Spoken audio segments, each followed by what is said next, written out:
Welcome to my channel. मेरा ही channel में आप जुड़े रहे। आपको हर टेक्नोलॉजी आगे बढ़ने के लिए इस ज़माने में जैसा आइडिया मैं दूंगा। लेकिन इस दुनिया में सब कुछ मिलता है लेकिन कोई आइडिया नहीं देता। लेकिन मेरे चैनल में आपको सब कुछ मिलेगा, लेकिन टाइम देना चाहिए आपको। टाइम दे के देखो, आपको सब कुछ मिलेगा।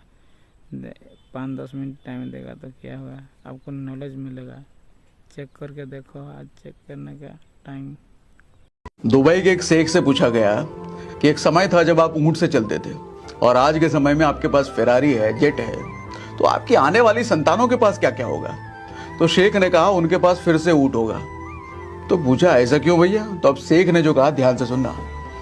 कहते हैं बुरा वक्त एक मजबूत इंसान पैदा करता है और वो मजबूत इंसान अपने लिए अच्छा समय लेकर आता है, और अच्छा समय फिर एक कमजोर इंसान पैदा करता है और वो कमजोर इंसान अपने लिए बुरा वक्त लेकर के आता है।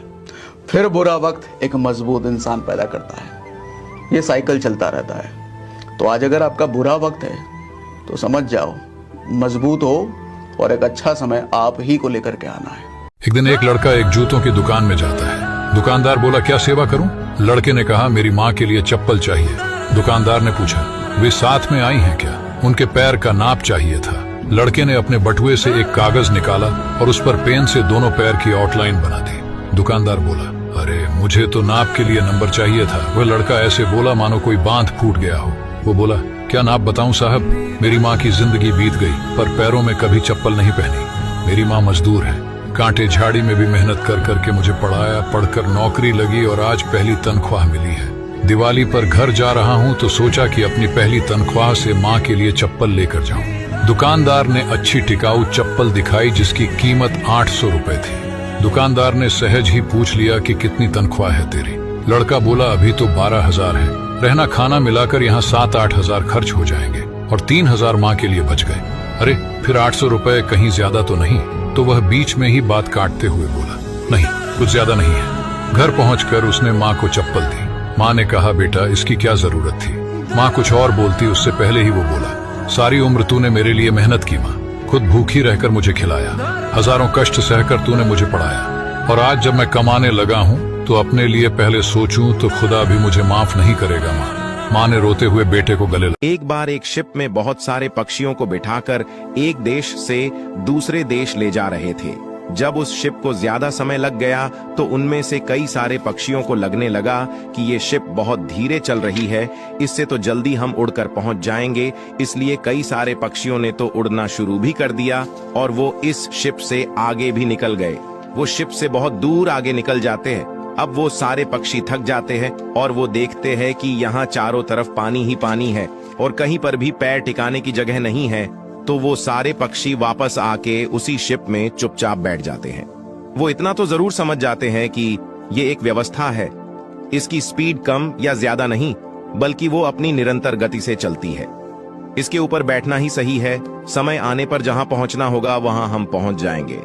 दोस्तों ठीक इसी तरह हमारे जीवन का समय भी अपनी गति से चलता रहता है, बस हमें ऐसा लगता है कि समय बहुत जल्दी या धीरे बीत रहा है।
ଠାକୁର ବୋଲି କିଛି ମାନବେ ଭଗବାନ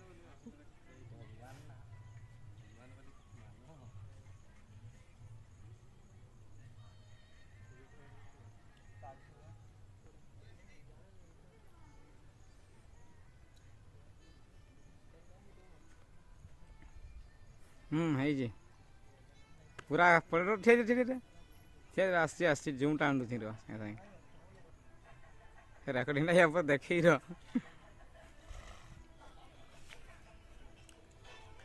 ଏମାନଙ୍କର ବି ସମସ୍ତ ରେକର୍ଡିଂ କରିଦେବା ଅଛି ଠିଆ ସେ କେତେବେଳେ ହେଇଗଲାଣି ଆଉ